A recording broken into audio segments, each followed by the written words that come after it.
आकाशवाणी भोपाल से प्रस्तुत है प्रादेशिक समाचार।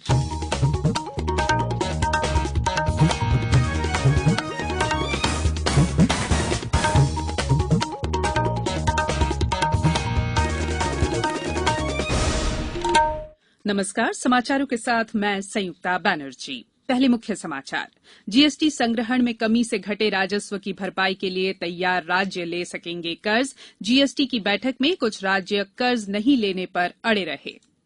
उपभोक्ता मांग बढ़ाने के लिए वित्त मंत्री ने 73,000 करोड़ रुपए की योजनाएं घोषित की। प्रदेश की 28 विधानसभा सीटों पर उपचुनाव के लिए अभी तक 34 उम्मीदवारों ने नामांकन पत्र दाखिल किए और कक्षा 1 से 8वीं तक की कक्षाएं 15 नवंबर तक पूरी तरह बंद रहेंगी। अब समाचार विस्तार से। केंद्रीय वित्त मंत्री निर्मला सीतारमण ने कहा है कि केंद्र ऐसे राज्यों के लिए उधार लेने की सहूलियत प्रदान करेगा जो भविष्य के जीएसटी संग्रहण के खिलाफ अपने प्रस्तावित कर्ज के विकल्पों के साथ बढ़ना चाहते हैं। इस कदम का उद्देश्य राज्यों द्वारा उनके जीएसटी राजस्व में वैश्विक महामारी के बीच नुकसान की भरपाई करना है। कई राज्यों और केंद्र शासित क्षेत्रों के वित्त मंत्रियों में से ज्यादातर इसका समर्थन करते हैं। जीएसटी की 43वीं बैठक के बाद राष्ट्रीय राजधानी में शाम मीडिया को जानकारी देते हुए श्रीमती सीतारमण ने बताया कि 21 राज्य और केंद्र शासित क्षेत्र अपने स्तर पर धन उधार लेने पर सहमत है, लेकिन इस मामले में समूची आम राय निकलने की अभी प्रतीक्षा है। प्रदेश की 28 विधानसभा सीटों पर हो रहे उपचुनाव में मतदाताओं को इलेक्ट्रॉनिक वोटिंग मशीन से वोट डालने के लिए दस्ताने दिए जाएंगे। कोरोना संक्रमण को देखते हुए राज्य निर्वाचन आयोग ने मतदान केंद्रों पर सोशल डिस्टेंसिंग सहित इस महामारी से बचने के लिए तमाम उपाय कड़ाई से लागू करने के निर्देश दिए हैं, जिससे मतदाता सुरक्षित मतदान कर सकें। आधिकारिक जानकारी के मुताबिक मतदान कर्मियों और पोलिंग एजेंटों के बैठने की व्यवस्था में 6 फीट की दूरी का ध्यान रखा जाएगा। इसी तरह पोलिंग एजेंट को मतदान केंद्र पर तापमान मापने के बाद ही प्रवेश दिया जाएगा। मतदाता की पहचान के लिए वोट डालने से पहले उसे मास्क नीचे करने की अनुमति होगी। इसके अलावा हैंड सैनिटाइजर और मतदाताओं के बाहर बैठने की व्यवस्था सहित अन्य सुविधाएं भी उपलब्ध रहेंगी। प्रदेश में पिछले कुछ दिनों से कोरोना संक्रमण से स्वस्थ होने वालों की संख्या संक्रमित लोगों से ज्यादा बनी हुई है। लगभग 2,000 मरीज स्वस्थ हुए हैं, जबकि 1,500 से ज्यादा नए प्रकरण सामने आए हैं। राज्य में अब तक 1,30,721 लोग इस महामारी से उबर चुके हैं। वहीं सक्रिय प्रकरणों के मामलों की संख्या घटकर 15,000 के आसपास आ गई है। कोरोना से बचाव के लिए प्रधानमंत्री द्वारा शुरू किए गए जन आंदोलन को व्यापक समर्थन मिल रहा है और समाज में जागरूकता के लिए प्रयास तेज हो गए हैं। इसी कड़ी में फिल्म और टीवी सीरियल के कलाकार राजीव वर्मा ने कहा कि नियमों का पालन करने से ही कोरोना से बचाव संभव है। ये वक्त बहुत ही कठिन समय है। हमारा देश या हमारा नगर ही नहीं, पूरा संसार ही इस कठिन दौर से गुजर रहा है। सब लोगों से अनुरोध करूंगा कि हमें त्रासदी से बाहर निकलना चाहते हैं तो क्या क्या प्रिकॉशन आपको लेना चाहिए। सबसे पहले मास्क का उपयोग बहुत आवश्यक है। जब भी आप बाहर जाएं, मिलना जुलना जब करें किसी से, अपने घर में भी जो बाहर का कोई आदमी आता है तो मास्क का प्रयोग अवश्य करें। इसके अलावा जब भी बाहर से आते हैं तो हाथ साबुन से धोना बहुत आवश्यक है। इसके अलावा हमेशा हमें साफ सुथरा हाइजीन का ध्यान रखना चाहिए। तो ये सारी चीजें जब हम करते रहेंगे तो उसमें कोई शक नहीं है कि हम इस बीमारी पर विजय प्राप्त करेंगे। कोविड-19 से बचाव और सुरक्षित रहने के 3 उपाय। मास्क लगाएं, 2 गज दूरी है जरूरी, सुरक्षित दूरी रखें, हाथ और मुंह साफ रखें। समाचारों में एक बार फिर आपका स्वागत है। केंद्रीय वित्त मंत्री निर्मला सीतारमण ने देश में उपभोक्ता मांग में वृद्धि के उद्देश्य से लगभग 73,000 करोड़ रुपए की बड़ी योजनाओं की घोषणा की। कल नई दिल्ली में उन्होंने संवाददाताओं को बताया कि देश में मांग को बढ़ाने के कुछ नए प्रस्तावों का ब्यौरा दिया। उन्होंने बताया कि नए प्रस्तावों के तहत मांग में वृद्धि के लिए एलटीसी वाउचर और फेस्टिवल एडवांस दिया जाएगा।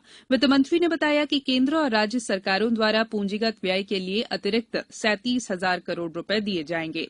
उन्होंने बताया कि सरकारी कर्मचारियों को एलटीसी की 2018-21 ब्लॉक अवधि के लिए 10 दिन की छुट्टी के बदले नकद भुगतान किया जाएगा और पात्रता के अनुसार यात्रा किराया दिया जाएगा। श्रीमती सीतारमण ने बताया कि इस योजना के लाभार्थी को एलटीसी भुगतान की राशि राशि और यात्रा किराए की 3 गुना राशि से वस्तुओं और सेवाओं की खरीद के बारे में जीएसटी इनवॉइस देना होगा।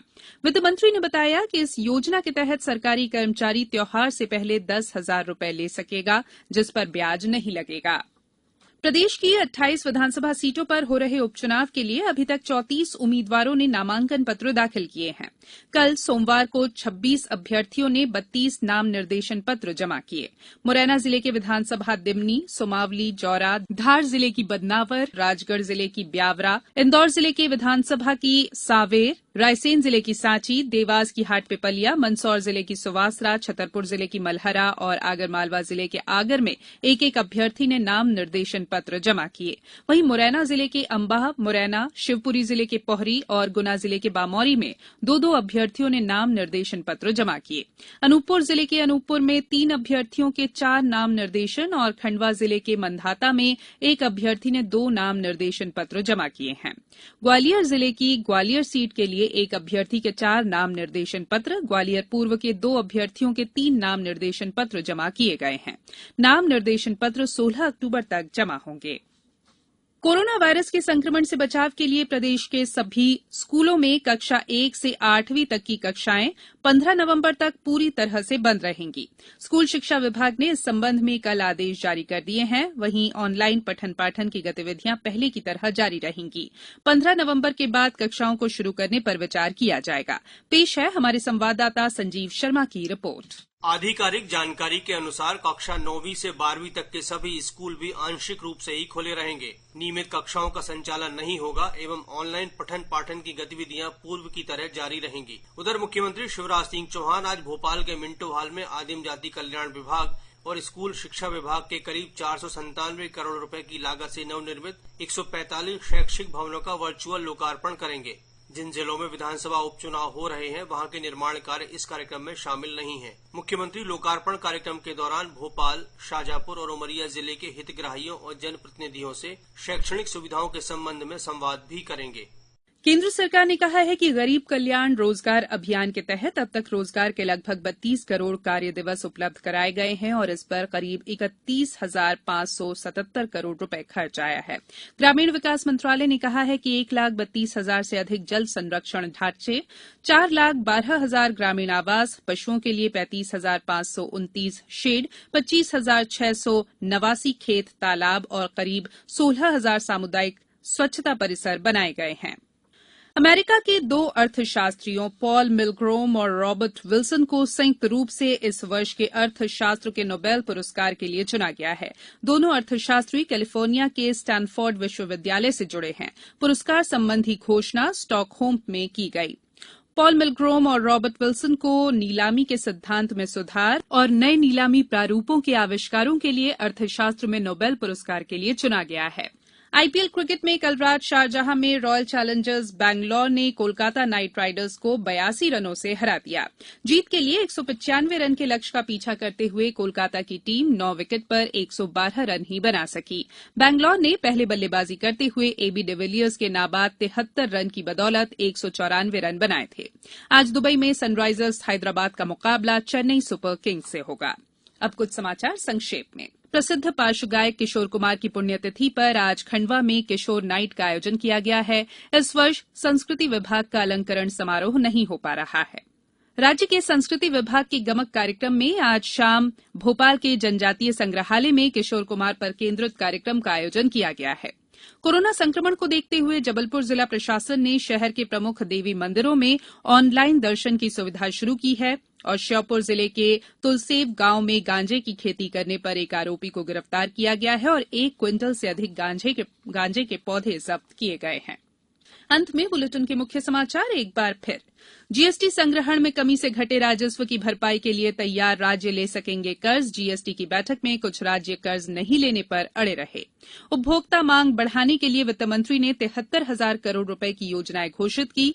प्रदेश की 28 विधानसभा सीटों पर उपचुनाव के लिए अभी तक 34 उम्मीदवारों ने नामांकन पत्र दाखिल किए और कक्षा 1 से 8वीं तक की कक्षाएं 15 नवंबर तक पूरी तरह बंद रहेंगी।